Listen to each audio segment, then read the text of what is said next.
দর্শক, জাকসু নির্বাচনের ভোট গণনার সর্বশেষ তথ্য জানানোর চেষ্টা করব। আমাদের সাথে যুক্ত হবেন আমাদের সহকর্মী মামুন হোসাইন। মামুন, নিশ্চয়ই শুনতে পাচ্ছেন আমাকে। ভোট গণনা কখন শেষ হবে এ বিষয়ে কোনো তথ্য পেয়েছেন কিনা জানাবেন। আপনি তো সেখানে রয়েছেন, কেমন দেখছেন পরিস্থিতি আসলে?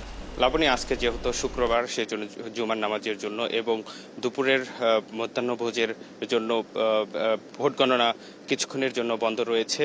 আমরা যতটুকু জানতে পেরেছি 2টার পর আবার ভোট গণনা শুরু হবে।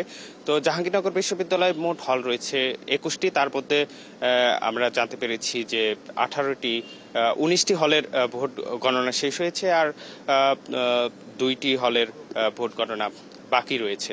তো মধ্যাহ্নভোজের পর আবার ভোট গণনা শুরু হবে 2টার পর।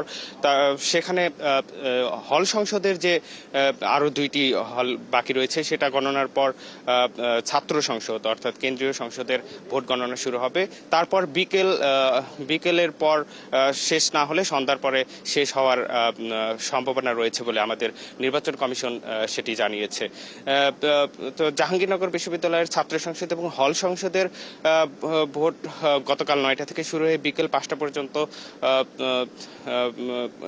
চলমান ছিল।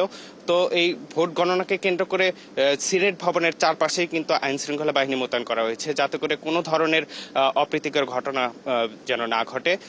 তো আমি জাহাঙ্গীরনগর বিশ্ববিদ্যালয়ের সিনেট ভবনে রয়েছি। ভোট গণনা শুরু হলে আমি আবার এখান থেকে তথ্য নিয়ে পরবর্তী সংবাদে আরো জানাতে পারবো। তো এই ছিল আমার কাছে সর্বশেষ। লাবণী।